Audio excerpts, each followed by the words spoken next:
నమస్కారం. G3 media morning bulletin కు స్వాగతం. తాజా అప్డేట్స్ మీకోసం.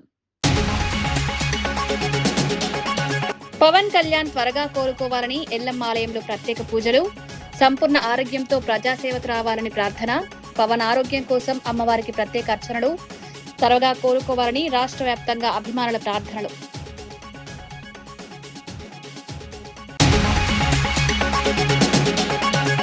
షాబాద్ నిందితుడికి రేవంత్ రెడ్డికి తేడా లేదన్న హరీష్ రావు.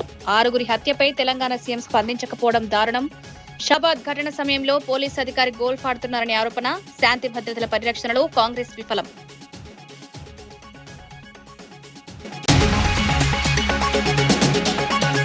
ఫీజు రియంబర్స్మెంట్ బకాయిలను వెంటనే విడుదల చేయాలన్న కృష్ణయ్య. విద్యార్థుల భవిష్యత్తుతో ప్రభుత్వం ఆటలాడకూడదని హెచ్చరిక. విద్యార్థుల హక్కుల కోసం సంఘాలు ఐక్యంగా పోరాడాలని పిలుపు. ఈ నెల 14న సత్యాగ్రహ నిరసన.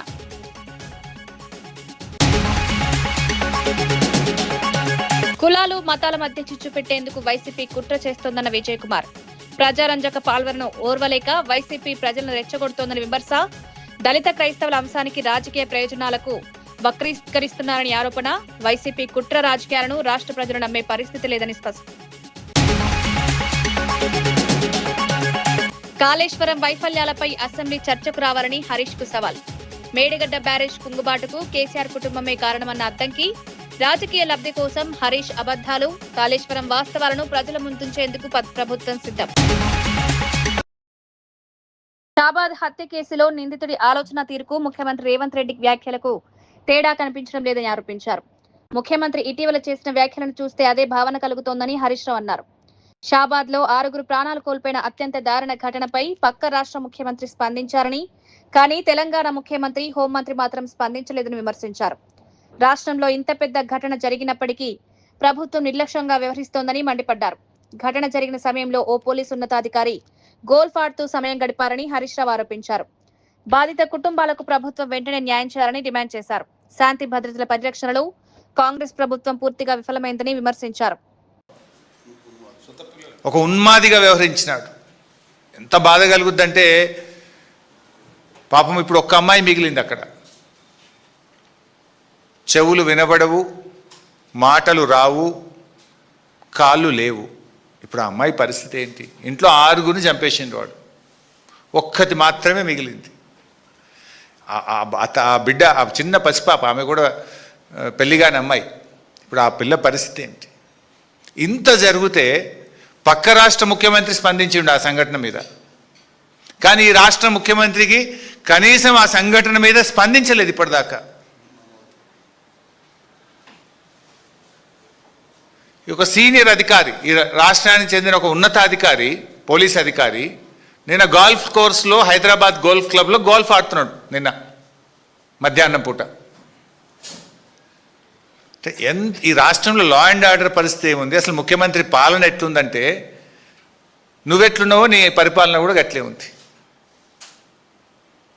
ఆగస్టు 7న బెంగళూరులో నిర్వహించనున్న 11వ జాతీయ ఓబీసీ మహాసభను విజయవంతం చేయాలని బీసీ సంక్షేమ సంఘం జాతీయ అధ్యక్షులు జాజుల శ్రీనివాస్ గౌడ్, రాష్ట్రీయ ఓబీసీ మహాసభ మహారాష్ట్ర అధ్యక్షులు ప్రొఫెసర్ బాబన్ రావు తైవాడే, ఆంధ్రప్రదేశ్ రాష్ట్ర అధ్యక్షులు కేసన శంకర్రావులు పిలుపునిచ్చారు. బెంగళూరులోని కాస్మోపాలిటన్ క్లబ్ లో జరిగిన సమావేశంలో మహాసభ వాల్ పోస్టర్ ను వివిధ రాష్ట్రాల ఓబీసీ నాయకులతో కలిసి ఆవిష్కరించారు. ఈ సందర్భంగా దేశవ్యాప్తంగా ఉన్న బీసీలంతా రాజకీయ పార్టీలకు అతీతంగా ఐక్యంగా నిలవాలని, 80 కోట్ల మంది బీసీల హక్కులు, డిమాండ్ల సాధనతో పాటు రాజకీయ సాధికారతే మహాసభ ప్రధాన లక్ష్యమని తెలిపారు. మండల్ కమిషన్ సిఫారసులు అమలు చేయాలని కోరుతూ ప్రతి ఏడాది ఆగస్టు 7న జాతీయ ఓబీసీ మహాసభ నిర్వహిస్తున్నామన్నారు. ఈ ఏడాది బెంగళూరులోని doctor Manmohan Singh city university ఆడిటోరియంలో ఉదయం 10 గంటల నుంచి సాయంత్రం 5 గంటల వరకు సమావేశం జరుగుతుందని వెల్లడించారు. మండలాలు, నియోజకవర్గాలు, జిల్లాల వారిగా, రాష్ట్రాల వారిగా అందరూ కలిసి చీమల దండుగా కలిగి పెద్ద ఎత్తున జాతీయ ఓబీసీ మహాసభ నేర్చుకున్నాం. ఎందుకంటే కేంద్ర రాష్ట్ర ప్రభుత్వాలు, కేంద్ర ప్రభుత్వం ముఖ్యంగా బీసీలను నిర్లక్ష్యం చేస్తుంది. జాతి జనగణనలో ఓబీసీ కుటుంబాలు లెక్కించడం లేదు. మైనారిటీలో బీసీ మహిళలకు సపోర్ట్ పెట్టడం లేదు. జనాభా కాంగ్రెస్ ప్రకారం బీసీ రిజర్వేషన్ పెంచడం లేదు. కేంద్రంలో ప్రత్యేక మంత్రిత్వ శాఖ ఏర్పాటు చేయడం లేదు. అన్ని రంగాల్లో ఓబీసీలకు అన్యాయం చేస్తుంది. కాబట్టి ఈ అన్యాయాన్ని మనం సాధించుకోవాలంటే బీసీలు యాచించడం ద్వారా కాకుండా శాసించి ఆంధ్రప్రదేశ్, తెలంగాణ, మహారాష్ట్ర అన్ని రాష్ట్రాలకు వెళ్ళి భారతదేశ గడ్డ బీసీలకు అడ్డగా మార్చి ఈ ఎర్రకోట మీద బీసీ జెండా ఎగిరేసే వరకు ఈ దేశంలో బీసీ ఉద్యమాన్ని విస్తరించడానికి ఈ జాతీయ ఓబీసీ మహాసభను ఒక ప్రపంచం లాగా, ఒక ఉప్పెనలాగా వేల మంది ఎక్కడికక్కడ బెంగళూరు నగరానికి తరలి వచ్చి జాతీయ మహాసభను విజయవంతం చేయాలని చెప్పి మీ ద్వారా మేము పిలుపునిస్తున్నాం. ఉన్మాది రాజ్ కుమార్ కిరాతక చర్యపై శాసనమండలి ప్రభుత్వ చీఫ్ విప్ డాక్టర్ పట్టం మహేందర్ రెడ్డి తీవ్ర దిగ్భ్రాంతి వ్యక్తం చేశారు. చేవెళ్ల నియోజకవర్గంలో బాధిత కుటుంబాలను పరామర్శించిన ఆయన మృతుల చిత్రపటాలకు పూలు సమర్పించారు. బాధిత కుటుంబాలకు ప్రభుత్వం అండగా ఉంటుందని భరోసా ఇచ్చారు. ఈ ఘటనలో పోలీసుల నిర్లక్ష్యంపై ఇప్పటికే చర్యలు తీసుకున్నామని, సంబంధిత సీఐ, ఎస్ఐలను సస్పెండ్ చేసినట్లు తెలిపారు. బాధిత కుటుంబంలోని దివ్యాంగురాలు మేఘనకు 5 లక్షల రూపాయల పరిహారం అందించనున్నట్లు కలెక్టర్ నారాయణరెడ్డి ప్రకటించారు. మేఘనకు ఇందిరమ్మ ఇల్లు మంజూరు చేయడంతో పాటు ఉచిత వైద్య సేవలు, అవసరమైన పునరావాసం కల్పిస్తామని వెల్లడించారు. వారికి అన్ని విధాలు ఆదుకోవాలని చెప్పేసి మరి నిర్ణయం తీసుకోవడం జరిగింది. ఇప్పటిదాకా వాళ్ళ కుటుంబ సభ్యులు చెప్పినారు, మా అమ్మాయికి మాటలు రావు, మరి ఏ విధంగా తినిపించాలన్నా ఏం చేయాలన్నా కూడా మరి చాలా ఇబ్బందికరంగా ఉన్నది. ఎవరు లేరని చెప్పి కూడా చాలా తెలిసింది. కాబట్టి తప్పకుండా నేను కూడా ముఖ్యమంత్రి గారికి సంబంధించినటువంటి అధికారుల కలెక్టర్తో మాట్లాడి వెంబడే అమ్మాయికి అన్ని విధాల మరి ఏ ఇబ్బంది కాకుండా చూసుకున్న బాధ్యత మేము తీసుకుంటాం. తప్పకుండా ఇక్కడ భీమవరం లోపలి అంతా ఉన్నారు, ఆ అమ్మాయికి ఎలాంటి ఇబ్బంది కాకుండా చూస్తాం. ఎవరైతే రాజకుమార్ ఉన్నారో వారి మీద సీరియస్ యాక్షన్ తీసుకొని ప్రభుత్వం చాలా సీరియస్ ఉన్నది. ముఖ్యమంత్రి గారు కూడా చాలా సీరియస్. 6 మంది అమాయకులను చంపడం చాలా బాధాకరం. అతని మీద సీరియస్ యాక్షన్ తీసుకొని ప్రభుత్వం. ముఖ్యమంత్రి రేవంత్ రెడ్డిపై మాజీ మంత్రి, బీఆర్ఎస్ ఎమ్మెల్యే జగదీష్ రెడ్డి తీవ్ర స్థాయిలో విమర్శలు చేశారు. షాబాద్ లో ఉన్మాది 6గురిని హత్య చేసిన ఘటనను ప్రస్తావిస్తూ ముఖ్యమంత్రి వ్యాఖ్యలకు ఆ నిందితుడి ఆలోచన తీరుకు తేడా లేదని సంచలన వ్యాఖ్యలు చేశారు. తాను చెప్పిన మాట వినకపోతే ఏమైనా చేస్తాననే ధోరణి ఇద్దరిలోనూ కనిపిస్తోందని ఆరోపించారు. రిటైర్డ్ ఇంజనీర్లను కూడా జైల్లో పెడతానని, గతంలో జైలుకు పంపకపోవడమే తాను చేసిన తప్పని ముఖ్యమంత్రి మాట్లాడడం సరికాదన్నారు. షాబాద్ ఘటనలో నిందితుడు పోక్సో కేసు పెట్టిన బాధితురాలపై కక్ష పెంచుకున్న తీరు, రాజకీయ ప్రత్యర్థులపై ముఖ్యమంత్రి చేస్తున్న వ్యాఖ్యలు ఒకే విధమైన మనస్తత్వాన్ని ప్రతిబింబిస్తున్నాయని జగదీష్ రెడ్డి ఆరోపించారు. దుర్మార్గుడు ఒక సైకో 6గురిని చంపేసిన సంఘటన ఎందుకో 2 ఒకే సమయంలో యాదృచ్ఛికంగా జరిగినట్టు కనబడుతూ ఉంది. కానీ అక్కడ వాడు చేసిన దానికి, నిన్న ముఖ్యమంత్రి మాట్లాడిన దానికి పైసా కూడా తేడా లేదు.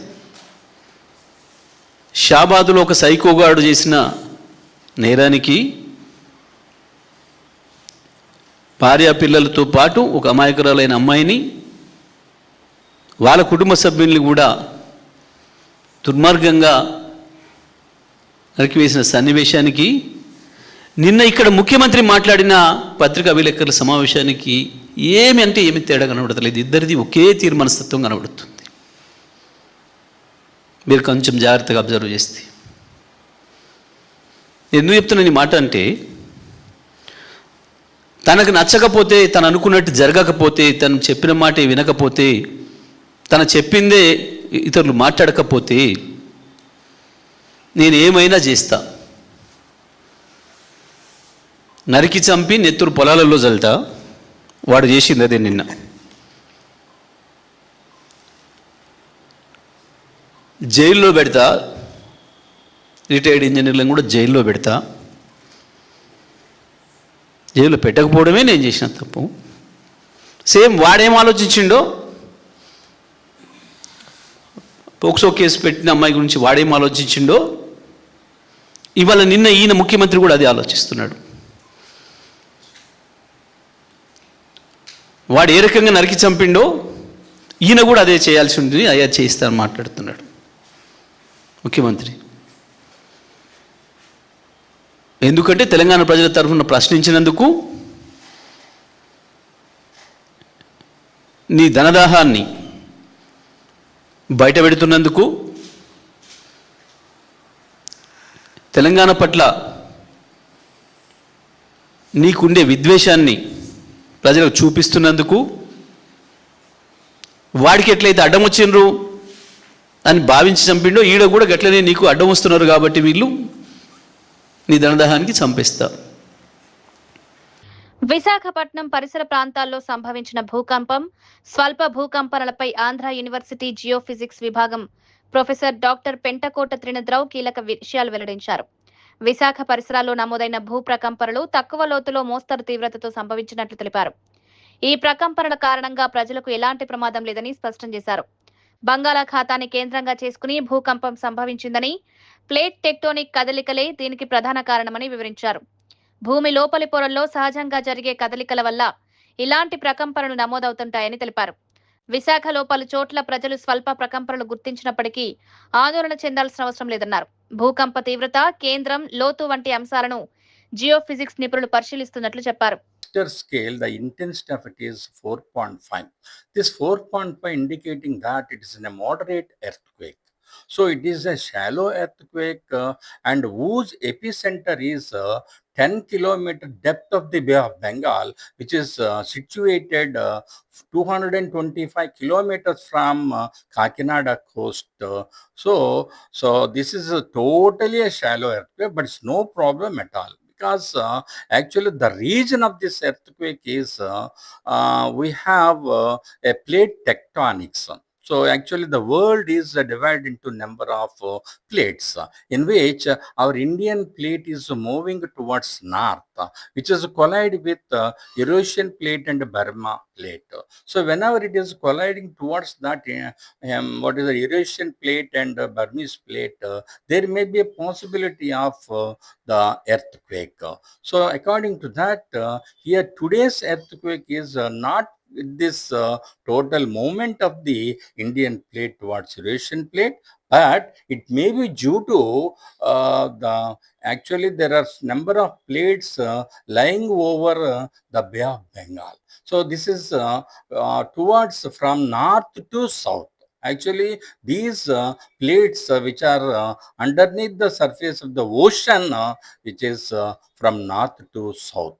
So as these are totally these small mountains having a number of fault lines. So these fault lines are moving together. When they are moving together, what happens there? It is there may be possibility of collision of these tectonics. So whenever these plates are collide together, then the earthquakes are formed. So here this is earthquake of intensity 4.5 on Richter scale, which is a moderate earthquake. But the around the epicenter, definitely there are number of waves are formed. Actually in the earthquake there are two type of waves. One is a primary wave and the other one is a secondary wave. Adicherla block 2 బొగ్గుగని ప్రాజెక్టుకు అవసరమైన అనుమతులను 3 నెలల్లో మంజూరు చేయాలని Peddapalli MP గడ్డం వంశీకృష్ణ కేంద్ర ప్రభుత్వాన్ని కోరారు. జయశంకర్ భూపాలపల్లి జిల్లా మల్హార్ మండలంలోని తాడిచెర్ల బ్లాక్ 2 బొగ్గుగని ప్రాంతాన్ని ఆయన పరిశీలించారు. ప్రాజెక్టు పనులను ఆలస్యం చేయకుండా త్వరగా ప్రారంభించేలా కేంద్ర ప్రభుత్వం చర్యలు తీసుకోవాలని విజ్ఞప్తి చేశారు. బొగ్గుగని ప్రాజెక్టు ద్వారా స్థానిక ప్రాంత అభివృద్ధికి అవకాశాలు పెరుగుతాయని వంశీకృష్ణ తెలిపారు. ముఖ్యంగా ఆరోగ్య అవకాశాల్లో స్థానిక యువతకు మొదటి ప్రాధాన్యం ఇవ్వాలని అధికారులను కోరారు. ప్రాజెక్టు అభివృద్ధితో పాటు స్థానిక ప్రజల హక్కులు, ప్రయోజనాలను కూడా పరిరక్షించాల్సిన బాధ్యత ఉందన్నారు. భూములు, ఉపాధి, ఇతర స్థానిక సమస్యల విషయంలో ప్రజలకు అన్యాయం జరగకుండా చూడాలని సూచించారు.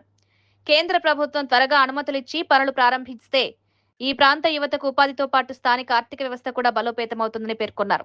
ఉద్యోగాలు దక్కాలో, స్థానికులకు ఉద్యోగాలు కావాలని చెప్పి ఏదైతే మా డిమాండ్ ఉన్నదో దాన్ని కూడా సింగరేణి తోటి మాట్లాడి ఖచ్చితంగా జరిగేటట్టు మేము కృషి చేస్తాము. మరో ముఖ్యమైన అంశము ఎక్స్పాన్షన్ ద్వారా దాదాపు 6 మిలియన్ టన్నుల అవుట్పుట్, అంటే ఇప్పుడు తాడిచెర్ల 1 అవుట్పుట్ కేవలం 2 మిలియన్ టన్నులు. సో దాదాపు 3 రేట్లు అవుట్పుట్ పెరుగుతుంది ఈ సైట్ కి వెళ్ళని చెప్పి మీ అందరికి తెలియజేస్తున్నాను. దాదాపు 50,000 కోట్ల రూపాయల టర్నోవర్ ఈ సైట్ కెళ్ళి, ఈ ప్రాజెక్ట్ కెళ్ళి వస్తుంది.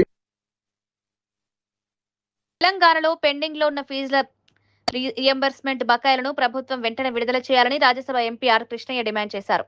హైదరాబాద్ విద్యానగర్లోని బీసీ భవన్లో నిర్వహించిన సమావేశంలో ఆయన పాల్గొని మాట్లాడారు. ఫీజు బకాయిల సమస్యపై ప్రభుత్వం సరైన విధంగా స్పందించడం లేదని తీవ్ర విమర్శలు చేశారు. ఆర్థికంగా వెనుకబడిన వర్గాలకు చెందిన విద్యార్థుల చదువులపై ఫీజు రియంబర్స్మెంట్ ఆలస్యం తీవ్ర ప్రభావం చూపుతోందని ఆందోళన వ్యక్తం చేశారు. విద్యార్థుల భవిష్యత్తుతో ప్రభుత్వం ఆటలాడకూడదని హెచ్చరించారు. పెండింగ్ బకాయిలను తక్షణమే చెల్లించి విద్యార్థులు, విద్యా సంస్థలకు ఉపశమనం కల్పించాలని కోరారు.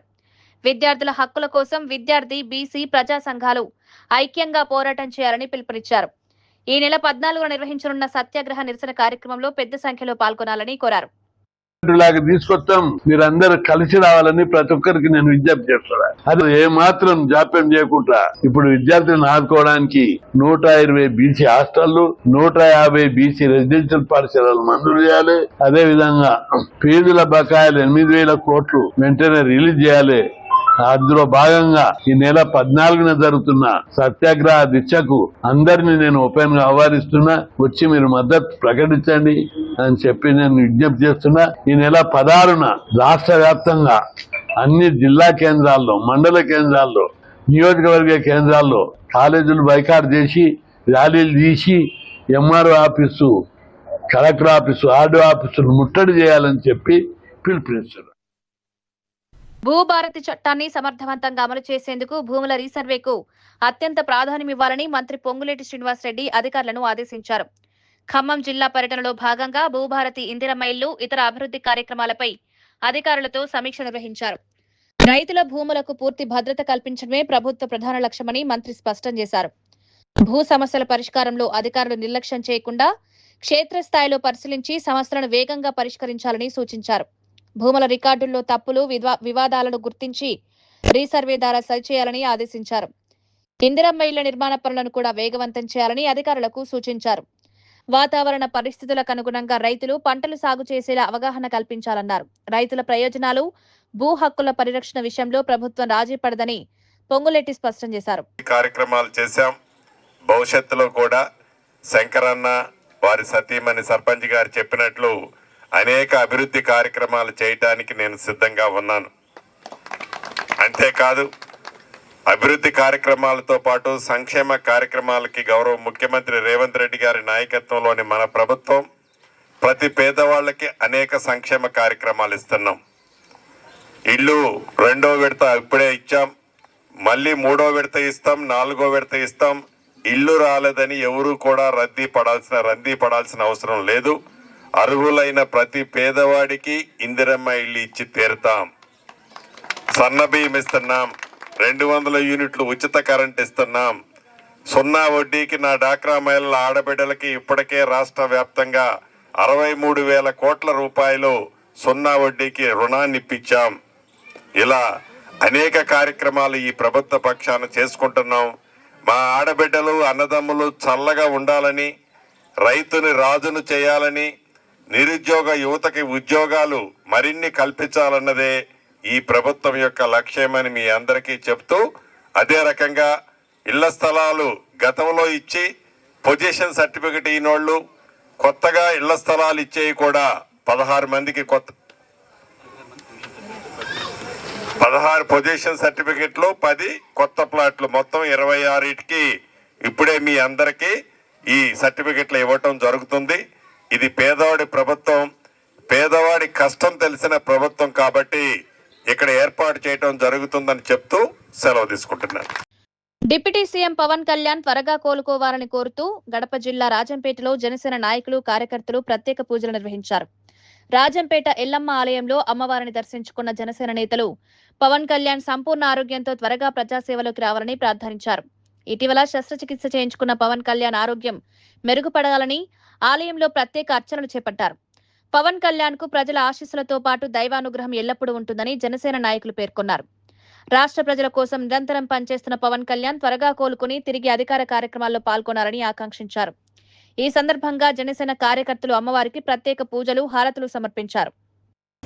శ్రీ కొనిదెల పవన్ కళ్యాణ్ గారి ఆరోగ్య రీత్యా ఆయన మొన్న జరిగినటువంటి ఆపరేషన్ని విజయవంతమైనందుకు ఆయన త్వరగా కోలుకోవాలనే ఉద్దేశంతో ఈరోజు ఎల్లమ్మ గుడి దగ్గరికి వచ్చి ఆయన త్వరగా కోలుకుంటూ ప్రజా జీవితంలోకి వచ్చి మళ్ళీ ప్రజల్లో కలిసిపోయి ఆరోగ్యంగా ఉండాలని కోరుకుంటూ ఈరోజు ఎల్లమ్మ గుడికి వచ్చాము. అందరం కూడా మా నాయకులు, కార్యకర్తలు అందరూ, వారందరికీ కూడా మేమందరం ఒకటే కోరుకునేది ఆయన ఆరోగ్యాన్ని సహకరించి బాగా ఆయన త్వరలో బాధ్యతలు చేపట్టాల్సిందిగా, ఆయన దేవుడు ఆశీర్వదించవలసిందిగా మేమందరం ఇక్కడికి వచ్చి ప్రార్థించాము.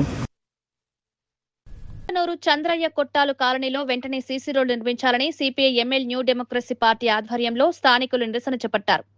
పార్టీ జిల్లా సహాయ కార్యదర్శి సత్యన్న మాట్లాడుతూ 9వ వార్డులోని చంద్రయ్య కొట్టాలు కాలనీలో రోడ్ల పరిస్థితి దారుణంగా ఉందని ఆవేదన వ్యక్తం చేశారు. వర్షం వస్తే కాలనీ వీధుల్లో మోకాల లోతు వరకు నీరు నిలుస్తోందని, వృద్ధులు, మహిళలు, చిన్నపిల్లలు తీవ్ర ఇబ్బందులు ఎదుర్కొంటున్నారని తెలిపారు. కాలు జారి పడితే గాయాల పాలయ్యే పరిస్థితి ఉందన్నారు. ప్రజల నుంచి పన్నులు వసూలు చేస్తున్న ప్రభుత్వం కనీస మౌలిక సదుపాయాలు కల్పించడంలో విఫలమైందని విమర్శించారు. ఎన్నికల సమయంలో హామీలిచ్చిన ప్రజాప్రతినిధులు ఇప్పుడు సమస్యలను పట్టించుకోవడం లేదని ఆరోపించారు. కాలనీలో నాణ్యమైన సీసీ రోడ్లు, డ్రైనేజ్, తాగునీరు, వీధి దీపాలు ఏర్పాటు చేయాలని డిమాండ్ చేశారు. సమస్యలు పరిష్కరించకపోతే స్థానిక ప్రజలతో కలిసి ఆందోళన ఉధృతం చేస్తామని హెచ్చరించారు. చాలా ఇబ్బందికరంగా ఉంది. కమిషనర్ ఒకసారి వచ్చి చూసిపోయి కూడా వేస్తానని చెప్పి వేయలే.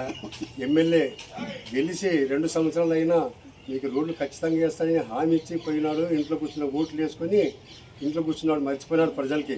ఒక్కసారి కూడా వచ్చి కాసి రోడ్లు ఎట్లుండవి, రోడ్లు వేసినారా లేదా అని ఒక్కసారి కూడా వచ్చి ఈ చంద్రకోటలో పర్యటించలే. ఆ మనిషి ఇంటింటికి వచ్చి తిరిగి మనం ఓట్లు వేసుకున్నారు కాబట్టి మనకి రోడ్లు వేయాలా, ఖచ్చితంగా వేయకుండా ఇంట్లో కూర్చొని స్టేట్మెంట్ ఇచ్చుకుంటూ కూర్చుంటే ఇక్కడ కాలనివాసులు గుత్త కట్టడం లేదా, నీటి గుత్త కట్టడం లేదా, ఇంటి గుత్త కట్టడం లేదా, అన్ని కట్టించుకొని కమిషనర్ నిమ్మకు నీరినట్లు దున్నపోతు మీద వాన కురిసినట్లు ఉన్నాడు. ఎమ్మెల్యే కూడా దున్నపోతు మీద వాన కురిసినట్ల ఏ ఒక్క పని చేయకుండా ఇంట్లో కూర్చొని ఓట్లన్నీ వేయించుకొని పప్పం పడుతున్నాడు.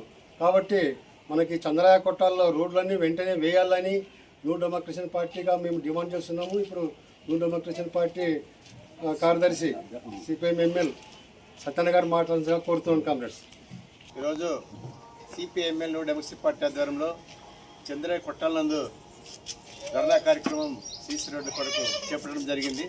ఈ యొక్క ధర్నా కార్యక్రమానికి సిపిఎంఎల్ న్యూ డెమోక్రసీ పట్టణ కార్యదర్శి కేసీ జబ్బర్ గారు, అదేవిధంగా ఐఎఫ్టియు జిల్లా కార్యదర్శి బాలరాజు గారు, ఐఎఫ్టియు ఎంయూరు పట్టణ కార్యదర్శి బాబు గారు ఈ యొక్క కార్యక్రమంలో పాల్గొన్నటువంటి కాలనీవాసులకు అందరికీ కూడా పేరు పేరున ధన్యవాదాలు.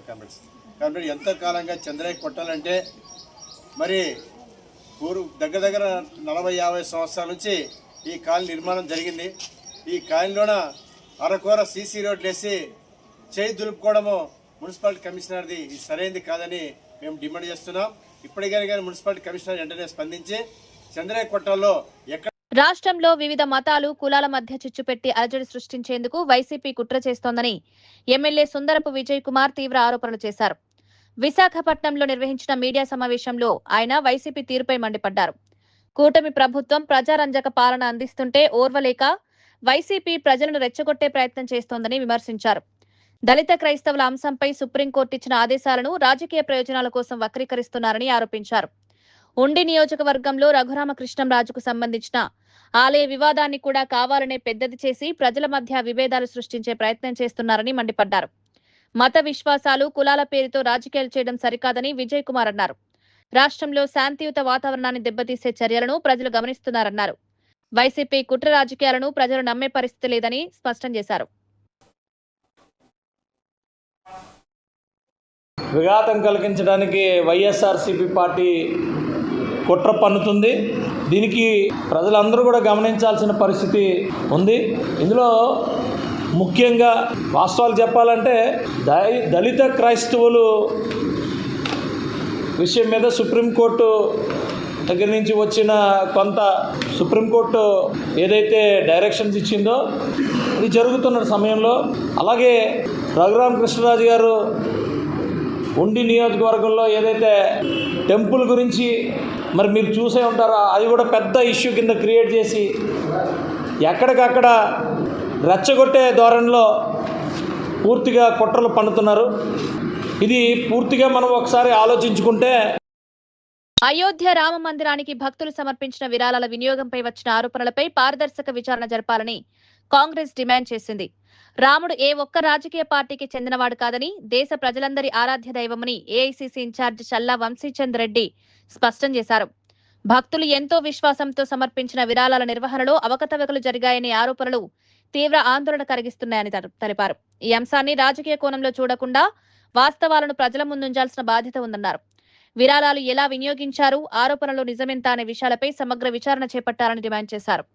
రామమందిరం కోట్లాది మంది ప్రజల విశ్వాసానికి సంబంధించిన అంశమని, ఇందులో పారదర్శకత అత్యంత అవసరమని పేర్కొన్నారు. విచారణ ద్వారా నిజానిజాలు బయటపెట్టి ప్రజల్లో ఉన్న అనుమానాలను తొలగించాలని కోరారు. భక్తుల మనోభావాలను గౌరవిస్తూ కేంద్ర ప్రభుత్వం ఈ వ్యవహారంపై వెంటనే స్పందించాలని డిమాండ్ చేశారు. మన పిల్లలకు కూడా మనం నేర్పిస్తుంటాం, మనము మన ధర్మాన్ని కాపాడితే మన ధర్మం మనని కాపాడుతుందని. హిందూ ధర్మంలో పుట్టినటువంటి ప్రతి ఒక్క వ్యక్తి 100% నమ్మేటువంటి సిద్ధాంతం ఇది. ధర్మో రక్షతి రక్షతః. మనందరం కూడా హిందువులము, హిందువులుగా మనం గర్వపడతాము. అలానే నిజమైన హిందువులు ఎవరిని కూడా ద్వేషించకుండా, ఎందుకంటే మనం రాముని బాట సరైన బాటని భావించేటువంటి వాళ్ళము. బీఆర్ఎస్ నేత హరీష్ రావుపై టీపీసీసీ వర్కింగ్ ప్రెసిడెంట్ జగ్గారెడ్డి తీవ్రస్థాయిలో మండిపడ్డారు. హైదరాబాద్ గాంధీ భవన్ లో నిర్వహించిన మీడియా సమావేశంలో కాళేశ్వరం, మేడిగడ్డ ప్రాజెక్టులపై హరీష్ రావు చేసిన వ్యాఖ్యలకు ఘాటు కౌంటర్ ఇచ్చారు. కేసీఆర్, హరీష్ రావు హయాంలో నిర్మించిన బ్యారేజ్ కుంగిపోయిందని, 1,00,000 కోట్ల రూపాయల ప్రజాధనం వృధా అయిందని ఆరోపించారు. కాళేశ్వరం ప్రాజెక్టు వైఫల్యంపై ముందుగా కేసీఆర్, హరీష్ రావు తెలంగాణ ప్రజలకు క్షమాపణ చెప్పాలని డిమాండ్ చేశారు. తమ పాలనలో జరిగిన తప్పులను కప్పిపుచ్చుకునేందుకు హరీష్ రావు కొత్త డైలాగులు చెప్తున్నారని విమర్శించారు. అసలు సమస్యను పక్కదారి పట్టించేందుకే కాంగ్రెస్ ప్రభుత్వంపై ఆరోపణలు చేస్తున్నారని మండిపడ్డారు. కాళేశ్వరం నిర్మాణం, మేడిగడ్డ కుంగుబాటుపై ప్రజలకు పూర్తి వాస్తవాలు చెప్పాల్సిన బాధ్యత బీఆర్ఎస్ నేతలపై ఉందన్నారు.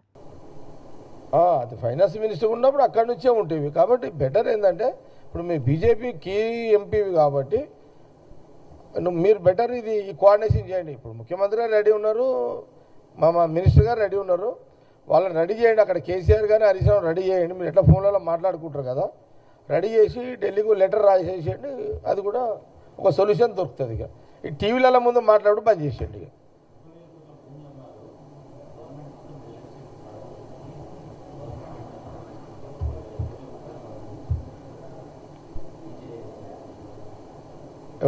ఎవరన్నది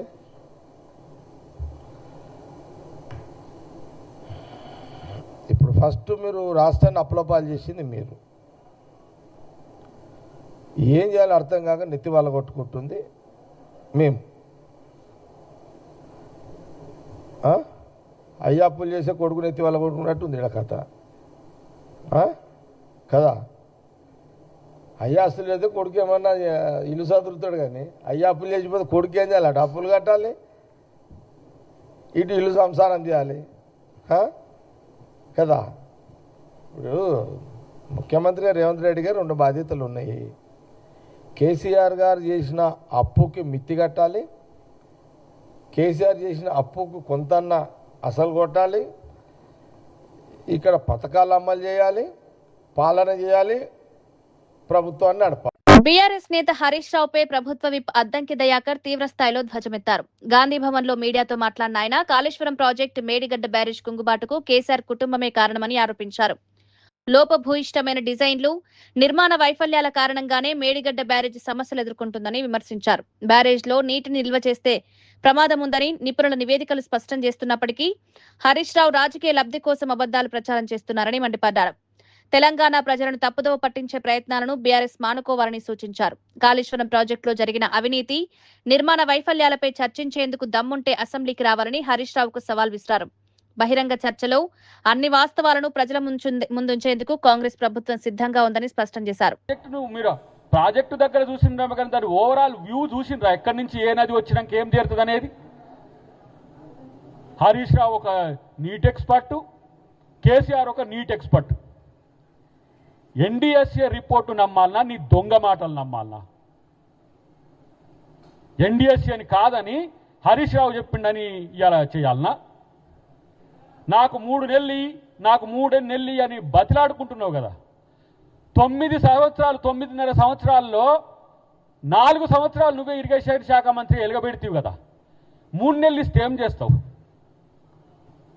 3 నెలలు ఇస్తే ఏం చేయగలుగుతావు? 3 సంవత్సరాలు తీసుకోమంటే సిగ్గు లేకుండా మాట్లాడుతుండ్రి. ఇంట్లో పన్నోడు రాడా, తెలియనోడు మాట్లాడుతుండే, మోసం చేసినోడు నీతులు చెప్తుండే. ఏం చెప్పాలి ఇంకా? మీకు ఏ భాషలో చెప్పాలి? మీకు నీటి భాషలో చెప్తే అర్థం కాదా? రాజకీయ భాషలో చెప్తే అర్థం కాదా? ఇప్పుడు రాష్ట్ర భాషల తెలంగాణ భాషలో చెప్పినా కూడా అర్థం కావట్లేదు. మీకు ఏ భాష చెప్పాలంటే బూతు భాష అయితేనే కరెక్ట్ అవుతుంది. మీకు మీరు దిగజారి మీరు చేస్తున్న కామెంట్స్ ముఖ్యమంత్రి మీద కానీ లేకపోతే ప్రభుత్వం మీద కానీ, నీ స్థాయి ఏంది Harish Rao? You are after all MLA today. మా అందరికంటే కూడా తక్కువ నువ్వు. నీ ఎమ్మెల్యే స్థాయి ఏంది, ముఖ్యమంత్రి మాట్లాడే స్థాయి ఏంద్ర పాగల్? పవన్ కళ్యాణ్ త్వరగా కోలుకోవాలని ఎల్లమ్మ ఆలయంలో ప్రత్యేక పూజలు, సంపూర్ణ ఆరోగ్యంతో ప్రజాసేవకు రావాలని ప్రార్థన, పవన్ ఆరోగ్యం కోసం అమ్మవారికి ప్రత్యేక అర్చనలు, త్వరగా కోలుకోవాలని రాష్ట్ర వ్యాప్తంగా అభిమానుల ప్రార్థనలు.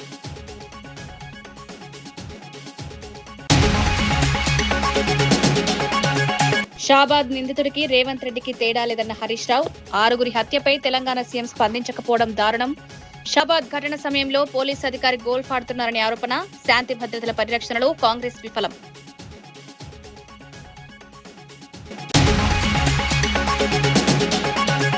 ఫీజు రియంబర్స్మెంట్ బకాయిలను వెంటనే విడుదల చేయాలన్న కృష్ణయ్య, విద్యార్థుల భవిష్యత్తుతో ప్రభుత్వం ఆటలాడకూడదని హెచ్చరిక, విద్యార్థుల హక్కుల కోసం సంఘాలు ఐక్యంగా పోరాడాలని పిలుపు, ఈ నెల 14న సత్యాగ్రహ నిరసన.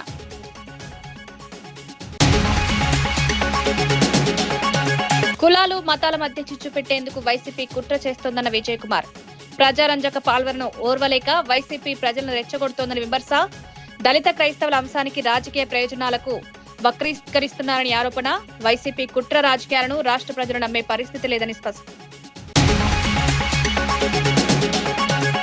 కాళేశ్వరం వైఫల్యాలపై అసెంబ్లీ చర్చకు రావాలని హరీష్ కు సవాల్, మేడిగడ్డ బ్యారేజ్ కుంగుబాటుకు కేసీఆర్ కుటుంబమే కారణమన్న అద్దంకి, రాజకీయ లబ్ధి కోసం హరీష్ అబద్ధాలు, కాళేశ్వరం వాస్తవాలను ప్రజల ముందుంచేందుకు ప్రభుత్వం సిద్ధం. మరిన్ని వార్తలతో మళ్ళీ కలుద్దాం. నమస్కారం.